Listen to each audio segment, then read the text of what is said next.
first question is, what led you to even knowing that consulting was an option for you? And then how did you actually step out into the consulting space? Yeah, so I knew consulting was an option when a friend actually approached me. So before I get into the story of how that friend approached me to work with her on a consulting project, I knew that I had skills that I could leverage based on the work I was already doing as an assistant principal. So I led all of the professional developments. I circulated through all of the PLCs. That's an education term, and after I circulated through there, I also started doing after school trainings. And then the district started inviting me to do trainings for other new assistant principals. So I knew that I could tap into that skill of training and development because that was my jam all of the time. I just got better and better at it because I continued to educate myself specifically in the realm of education. And people started to take notice. And so, what I would say to people listening is, what are some of the things that people recognize you for and that you do well? And the way that I ended up leveraging those skills is that I knew that I could write really well and I knew I could speak really well. I'm an English teacher by trade as far as being inside the classroom proper. So English and reading was also my jam, and writing came naturally to me. And so what I started doing in that moment when she started that micromanaging and telling me what time it was, I started writing my book, and I ended up writing my book over the course of 21 days. And it's a devotional. And that devotional book was the book that I needed when I was actually going through workplace bullying. And that's what the book ended up being about, how to transcend workplace difficulty. And so that book served as an opportunity for me to land my first speaking engagement. And that speaking engagement was for a group of police officers, actually, at a conference. And then it started to snowball from there. So I set myself up with a new business infrastructure prior to leaving education. And I got an asset, and that asset gave me the opportunity to say, here, I'm an expert because only 1% of the population actually publishes books. And I am going to talk to your teams about workplace bullying and how to overcome workplace toxicity. So that's kind of how it all started.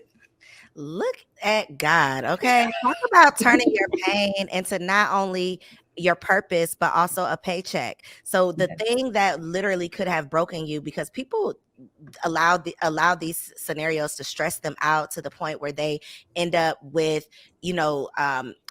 depression, and they're like going through all of these things because they don't necessarily know how to leverage it. They don't necessarily know how to find strength in the things that are stressing them out. And so I love that you are literally an example of someone who turned a painful situation, a petty situation, into an opportunity to produce a book, and then allowed that book to, just flourish. And I didn't know that only 1% of people publish books. So I'm going to start using that statistic. Look, I'm about to start, talking about the fact that I'm in the 1%, that has been able to complete and publish a book, and being able to leverage the things that you are doing, not even necessarily knowing all of the time what it is that you're actually doing, because you were just, again, like you said, putting together a resource that you needed. And now you've been able to leverage that resource to help and serve and lead other people. So I love that you recognize that, and that you didn't succumb to your circumstances. You were smart enough to know, I got something here.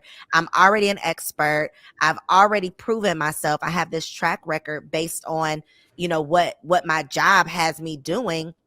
And I think that a lot of people, especially women, especially Black women, shortchange our skills a lot of times. We're not thinking about all of those things that, we're doing, because it's things that just come naturally to us. It's things that we're not necessarily trying to do. It's what we got to do. And so being able to turn that into new streams of income, I think, is very, very inspirational for people who are listening or watching this conversation right now. What are some of the skills that you have worked, some of the skills that people have had that you have worked with, that they've been able to monetize in ways that they probably didn't think was possible? Yeah, so my students and my clientele that I serve, they typically operate in nursing. They operate inside of education naturally. They are in finance and so many other fields. It's really not something that you can say, oh, only these type of people can do consulting. You can have started a janitorial business and be a consultant. It's literally a low barrier to entry when it comes to consulting. You just have to have gotten a result for yourself or for someone else. And one of the things that I like to talk to my clients about, or my clients, my people who want to be my clients, is how to really mine for the things that you've already accomplished so that those things can be placed in the forefront and you can actually start to gain business. So it really is, it comes down to the fire method. So what have you learned formally? What do you know, or what have you learned informally? How have you helped yourself or somebody else to achieve results? And what knowledge can you tap based on your experiences? So if you use my fire method, that's really the prerequisite to understanding how you can use your expertise to influence and to create impact. So when you think about, well, what do I need to get started? That's what you need. You need to analyze where you are in that fire method and then start to create that impact by serving specifically in those areas. And your clients are going to be in alignment with that expertise. And when you operate from that space, then your results are guaranteed to be explosive. Let me tell you something about an educator. We're gonna have some acronyms, okay? We're gonna have an acronym, baby, for you to follow. I Okay. imagine one of the limiting thoughts, because this is definitely a thought that I've had in the past when I've explored, the idea of like, moving into consulting and getting into corporate contracting.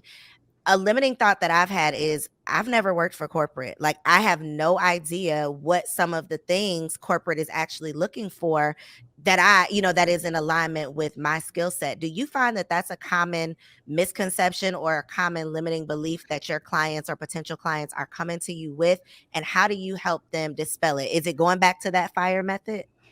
Yeah, so I think that in addition to what you just mentioned about, I don't know if I can get corporate contracts, one of the limiting beliefs that I see most with the women that I serve is that they require a mindset shift around what's possible. So it's not even that you can do corporate contracts, but is it possible for me to earn five figures? Is it possible for me to earn six figures just utilizing what I know? So many have a belief that attaining five and six figure contracts is far beyond their reach. And that couldn't be further from the truth. Because as long as you have a skill that generates results, you can ask exactly for what you want. And I'll share a fact with you because one of the other misconceptions is that, oh, if I do try to go after consulting work, I don't have to do anything on social media. I don't have to show up online at all. And the fact of the matter is that 90% of professional service buyers actually review a consultant's expertise online before they actually make a decision.